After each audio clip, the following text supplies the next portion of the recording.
أعوذ بالله من الشيطان الرجيم. بسم الله الرحمن الرحيم. àwọn àǹfààní tí a tún mú wá fún wa lónìí tí ó máa jẹ́ àǹfààní fún gbogbo àwa mùsùlùmí lágbàáyé, òun náà ni nípa wípé àwọn àdéhùn tá a ní láti máa pé fún Ọlọ́run, àwọn àdéhùn tá a ní láti máa pé fún Ọlọ́run. Gbogbo ẹ̀dá tó bá ti wà nínú ayé tí ò bá ti pé àwọn àdéhùn yìí,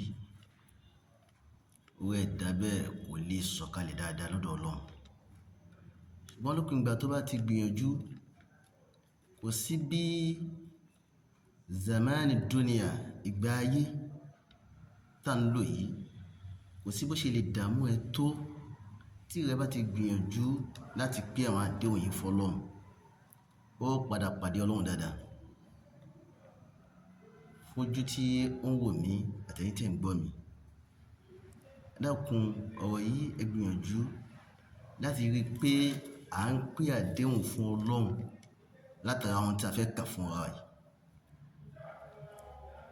Làfáà ọ̀jọ̀gbọ́n kan fi sọ wípé ala la ara shay'an aladha minal wa'di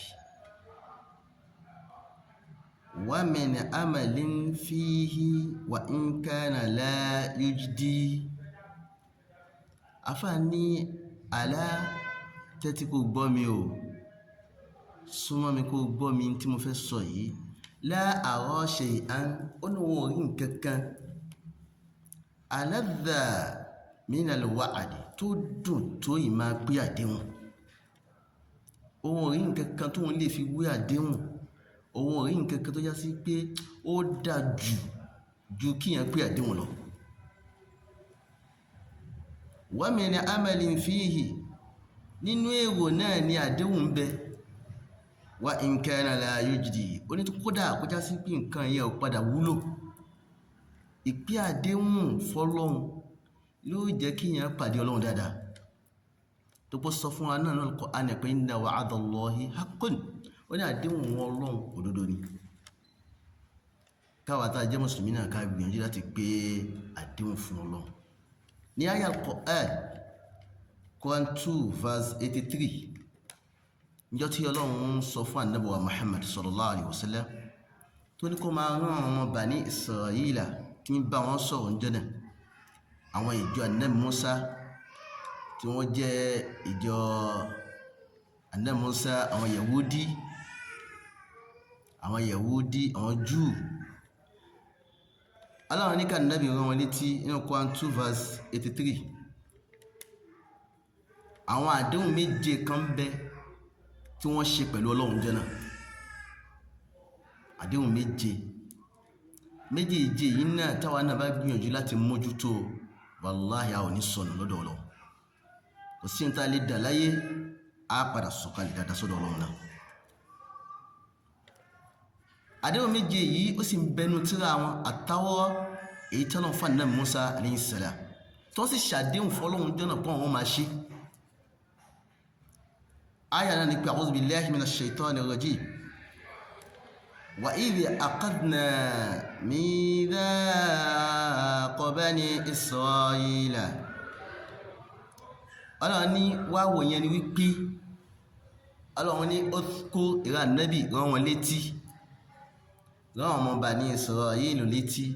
Aqadna mithaqa, nígbàtí a gba àdéhùn tí ń bẹ láàrin àwa àti wọn Bani Israila, lọ́wọ́ ọmọ Bani Israila tó sì ṣàdéhùn fọ́lọ́run jọ́nà pé àwọn máa pé àwọn àdéhùn yìí.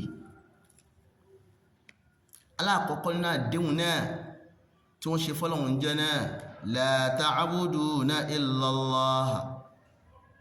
Wọ́n sọ fọ́lọ́run jẹ́ náà pé àwọn ò ní jọ́sìn fún nǹkan kan àyàfi Ọlọ́run ọba ọ̀kan ṣoṣo. Àkọ́kọ́ àdéhùn nìyẹn tí ń bẹ láàrin àwa àtọlọ́run. Gbogbo mùsùlùmí á jọ́sìn fún kankan lẹ́yìn Ọlọ́run. Tó bá ti mú ẹ jọ́sìn fọ́lọ́run tó fi papòdà, ó sọ̀kalẹ̀ dáadáa. alákọ̀ọ́kọ́ nìyẹn. Ẹlẹ́ẹ̀kejì ni pé wa bil walidayni ihsana àdéhùn ẹlẹ́ẹ̀kejì nìyẹn táwọn ọmọ Bani Isra'il tó ń sọ fọ́lọ́wọ́n ọba tí ń bẹ láàrin àwọn àtọlọ́hun. Ọlọ́run wá ń ṣàlàyé ọ̀rọ̀ yẹn fún Ànábì wa Muhammad sallallahu alaihi wasallam. Pẹ́lẹ́ kejì àdéhùn tí ń bẹ láàrin èmi Ọlọ́run àti wọn ni wípé wa bil walidayni ihsana, ẹ máa ṣe dáadáa sí àwọn òbí yín méjèèjì, bàbá àti ìyá tó bí ẹ, gbìyànjú láti máa ṣe dáadáa pẹ̀lú wọn. Tó bá ti ń ṣe dáadáa pẹ̀lú wọn, ó ti ń pè àdéhùn Ọlọ́run. Kò sí bọ́n ṣe lè worst tó, kò sí bọ́n ṣe lè rí, má fi wọ́n lẹ̀. Even tó bá yá sí pé wọn ò sí láyé máa fàdúà ránṣẹ́ sí wọn. Lópin ìgbà tó bá ń fàdúà ránṣẹ́ sí wọn, wọ́n náà ṣe dáadáa fún wọn nìyẹn. A máa pé àdéhùn yẹn lé wọn lórí nígbà tí wọ́n ń bẹ láyé àti ìgbà tí wọ́n sí láyé mọ́. Àdéhùn ẹlẹ́ẹ̀kejì nìyẹn. Àdéhùn ẹlẹ́ẹ̀kẹta òun náà ní pé wa dhil qurbi. Ọlọ́run ní àwọn ẹbí yín, òbí làkọ́kọ́.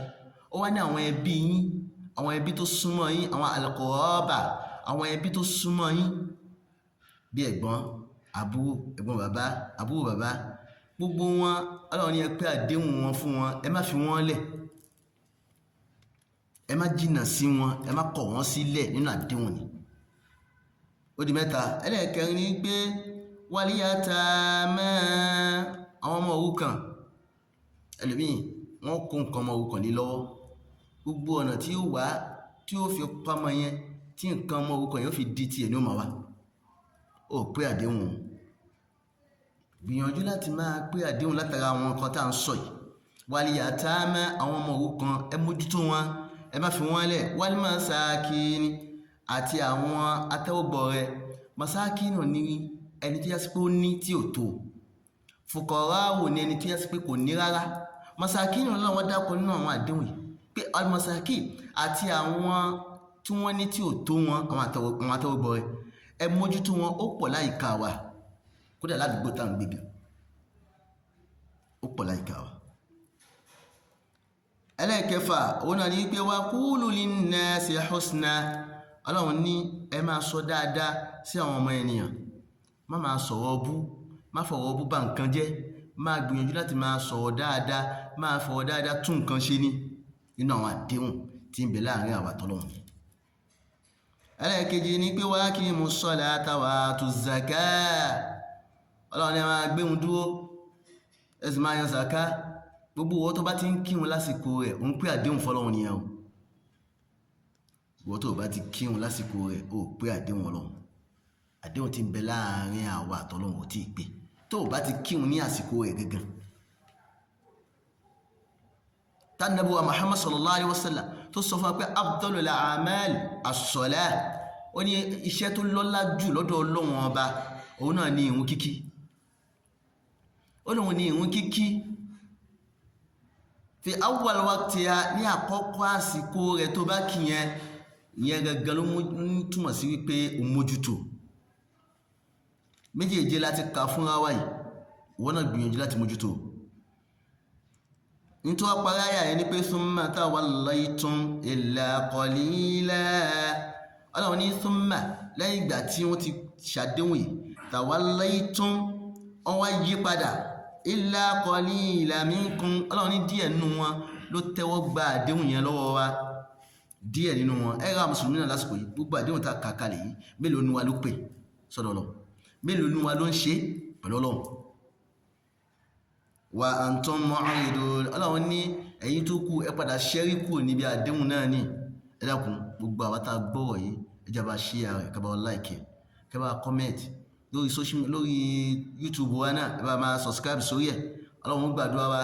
Àdéhùn ó ṣe pàtàkì, ẹ jẹ́ àmójútó. Subhana rabbika rabbil izzati amma yasifun wa salamun alal mursalin walhamdulillahi rabbil alamin.